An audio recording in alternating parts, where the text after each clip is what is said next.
Y ahí la Corte ya se inclinó por el derecho a la información. Entonces, a mí me parece que el Instituto Nacional Electoral está yendo en contra de esa jurisprudencia que existe de la Suprema Corte y que cuando el presidente de la República impugne, tiene esa oportunidad de hacerlo en 48 horas a partir de que les notifiquen, también podrían sumarse a la impugnación comunicadores que participan de las conferencias matutinas, porque al prohibirle hablar al presidente, indirectamente están privando de otros dos derechos, al pueblo de México de conocer la información, y eso es muy grave.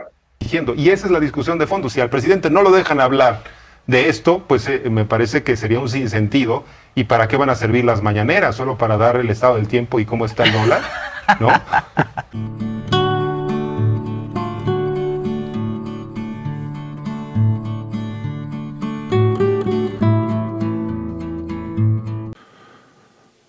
Vamos a ir a esta entrevista que le hicieron al diputado de Morena, Hamlet García, por parte del programa 360 de Canal 14. Amigos, hay que recordar que Xóchitl Gálvez hoy está diciendo que va a demandar al presidente López Obrador, que lo quiere meter a la cárcel por haber violado el secreto bancario. Una mentira. Hoy la vida pública debe de ser cada día más pública y además esos datos que dio el presidente estaban en su página web de la senadora Xóchitl Gálvez. Amigos y amigas, lo que sí queda claro es que la senadora cayó en delitos como conflicto de intereses y tráfico de influencias. Amigos y amigas, no te quito más el tiempo, vamos a ir al video. Lo que ya ha defendido, que es que las empresas son de su esposo y de su hijo, pero pues ahí también hay conflicto de interés. En todo caso, esto tiene que ser interpretado y para eso llamamos al diputado Hamlet Almaguer para que nos explique exactamente pues qué se viola o qué no se viola en relación con esta información que estamos conociendo. Hamlet, muy buenos días, diputado Hamlet Almaguer.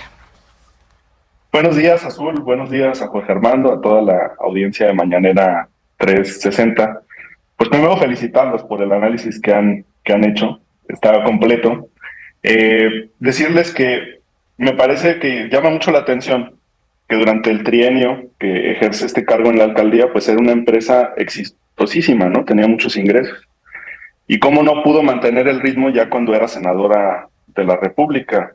Tradicionalmente las empresas, cuando van generando contratos de cierto tamaño, pues contratan personal, extienden sus operaciones, se mudan de oficinas, forma parte de la expansión de una corporación en un esquema tradicional. El crecimiento es gradual, pero se ve un bache muy importante a partir de que ya no es jefa delegacional de la alcaldía Miguel Hidalgo. Correcto. Y aquí, bueno, pues entra el análisis que han hecho, los comentarios que también he seguido del exdelegado Víctor Hugo Romo, quien le entrega el gobierno en 2015 y luego lo recibe en 2018. Tuvieron una doble transición. Entre dos periodos de Romo estuvo Xóchitl. Entonces tiene mucha información sobre lo que ocurría en la alcaldía. Sobre lo que revela el presidente de la República, pues primero, él recibe la información de manera anónima y así lo comentó, y no hay ningún delito y tampoco hay ninguna irregularidad en ese aspecto. Otra parte de la información es pública y se puede conseguir a través de los portales del Instituto de Transparencia. Ya en lo legal tenemos reformas muy importantes en la Ciudad de México, precisamente en el periodo 2017-2018, en el marco de una nueva constitución local. Y les mandé a la producción algunos artículos, no sé si los puedan poner. El primero es el artículo 52 de ahí lo tenemos por ahí. la Ley de Responsabilidades de la Ciudad de México. Ajá, correcto. Mira, incurrirá en cohecho la persona servidora pública que exija, acepte, obtenga o pretenda obtener por sí o a través de terceros, con motivo de sus funciones, cualquier beneficio no comprendido en su remuneración como servidora pública. Y luego ya te da un catálogo de en qué podría consistir ese beneficio. Dinero, valores, bienes muebles o inmuebles, incluso mediante la enajenación en precio notoriamente inferior al que se tenga de mercado, porque algunos pagaban con departamentos, ¿no? Recordar el cartel inmobiliario.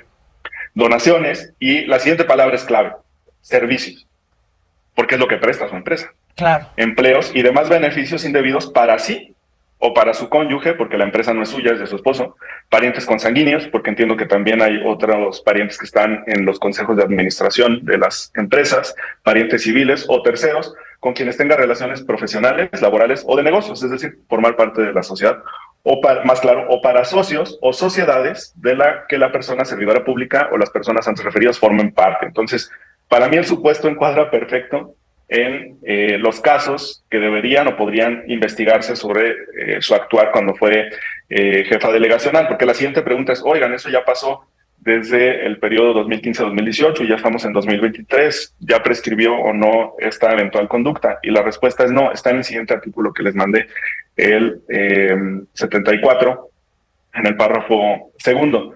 Esta conducta, este catálogo, se trata de una falta grave. Las no graves, como dice el primer párrafo, prescriben en 3 años. Si fuera no grave ya estaría prescrita, porque ya pasó más de ese tiempo. Pero en el segundo párrafo, la parte de abajo, cuando se trate de faltas administrativas graves o faltas de particulares, el plazo de prescripción será de 7 años, contados en los mismos términos del párrafo anterior.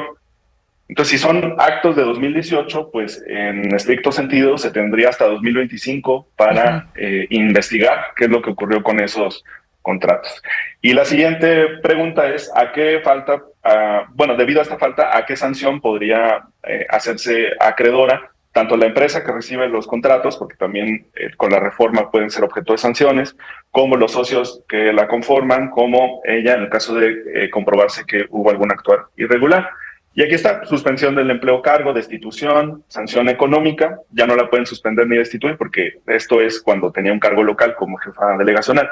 Pero la más importante está en la fracción cuarta, inhabilitación temporal para desempeñar empleos, cargos o comisiones en el servicio público y para participar en adquisiciones, arrendamientos, servicios o obras públicas. Es una inhabilitación doble, para ella para ejercer un cargo público y para la empresa, en el caso de comprobarse la irregularidad, para que no pueda recibir contratos en los siguientes años. Y lo tradicional es que las faltas graves tienen sanciones de inhabilitación hasta por 10 años, digamos. Este es el marco jurídico. Sí. Y por cierto, ante este panorama que nos estás planteando, ¿hay alguien en Morena, tú mismo, que pudiera denunciar ante la función pública, por ejemplo, a Xóchitl Gálvez o ante alguna instancia en la Ciudad de México? Ese es un tema. Y el otro es, los conservadores le quieren dar la vuelta a la tortilla diciendo que López Obrador violó la ley al dar a conocer todo esto.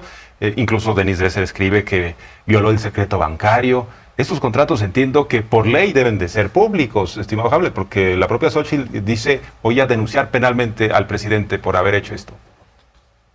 Sí, los contratos son públicos e incluso la comprobación de la transacción tendría que ser pública porque forma parte del contrato. Se paga o no y en qué términos, se expidió un cheque, se hizo una transferencia, forma parte de los anexos. Hay una o no una póliza para garantizar la prestación de los servicios.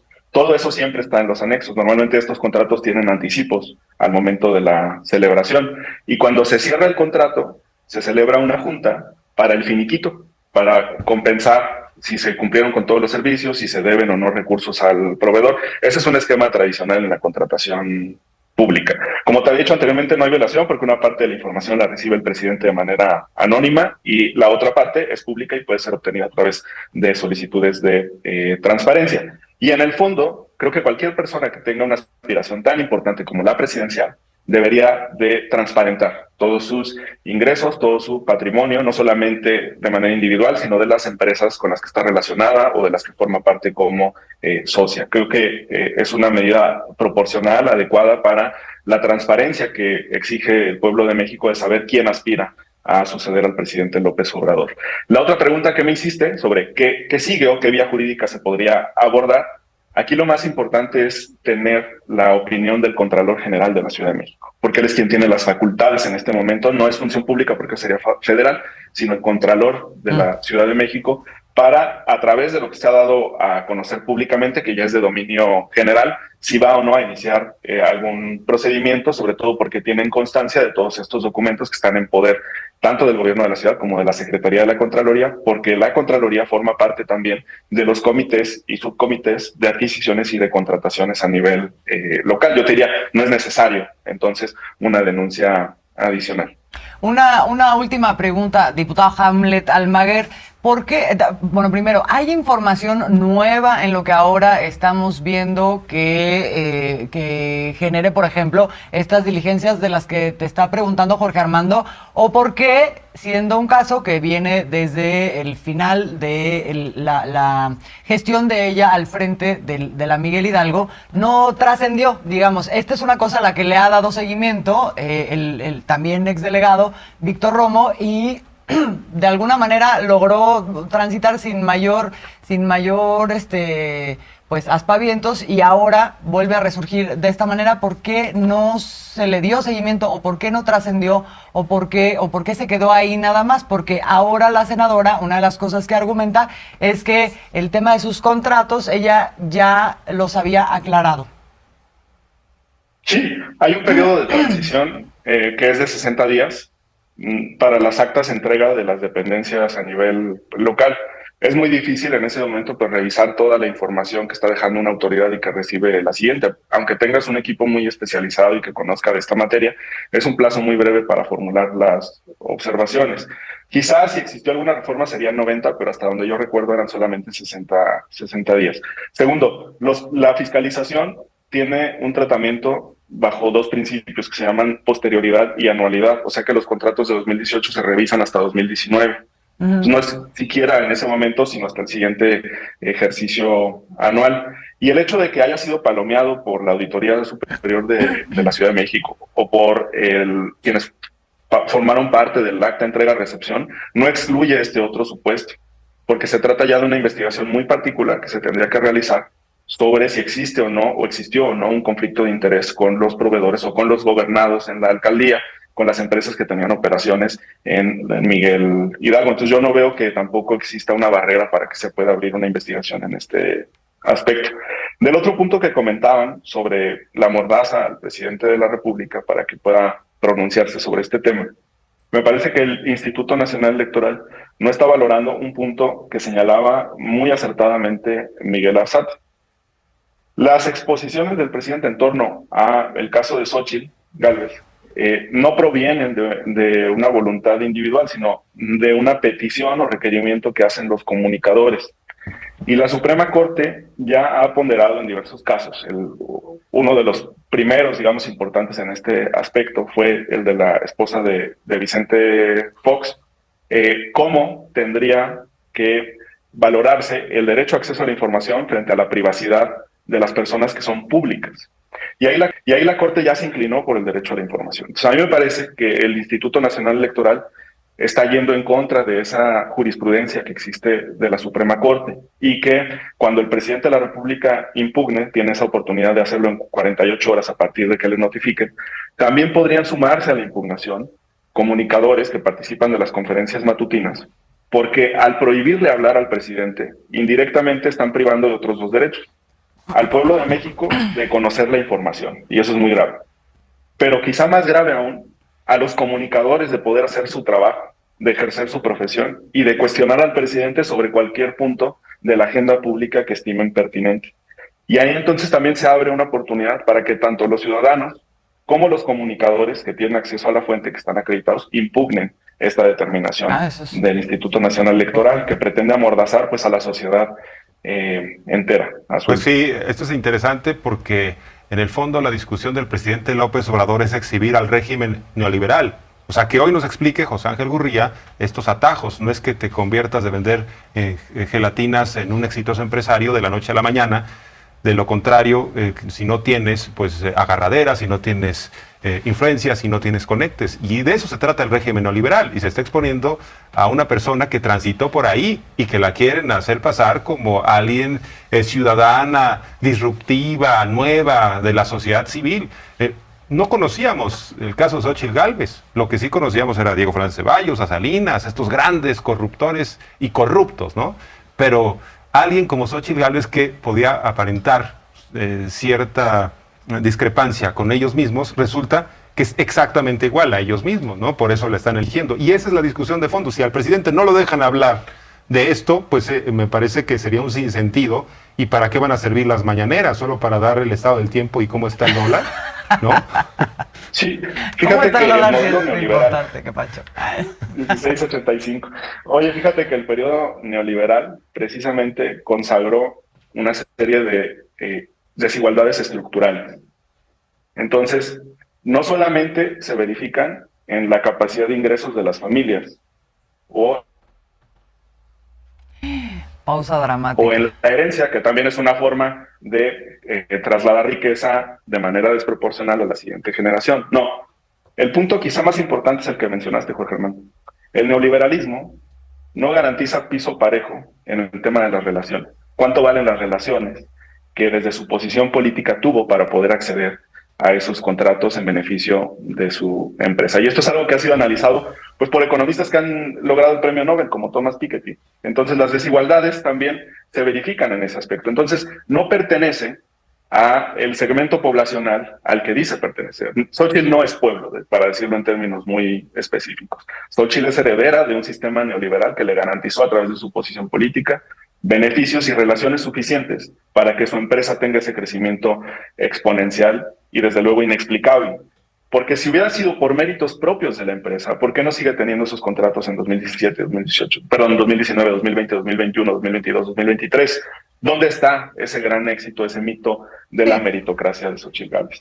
Sí, y específicamente lo muy importante también ahí es violando la ley de responsabilidades de servidores públicos, que, o sea, no es cualquier cosa, no es nada más, pues como tengo amigos, entonces yo me muevo, estamos hablando de una servidora pública que usó su posición para tener ciertos beneficios empresariales. Entonces, bueno, pues ahí está la discusión. Diputado Hamlet Almaguer, muchísimas gracias por tomarnos esta llamada esta mañana. Tenemos ya más claridad sobre el tema y pues estaremos en contacto.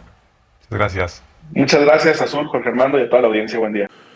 Pues ya escuchamos al diputado de Morena, Amlat García, donde dice que el presidente va a meter una impugnación a la resolución del INE en el cual no quiere que dé información, no quiere que hablen de la senadora. Eso afecta a los comunicadores, afecta al pueblo de México. Hoy tiene la oportunidad de impugnar ante la Suprema Corte de Justicia de la Nación. Pero como ya conocemos a la Suprema Corte de Justicia de la Nación, que hoy se ha convertido en un brazo político de la derecha, quién sabe qué vaya a pasar con esto. Seguramente peligrando hasta que diga que el INE tiene la razón. Amigos, con esto me despido. Ya sabes, si te gustó, suscríbete a este canal y nos vemos en el próximo video.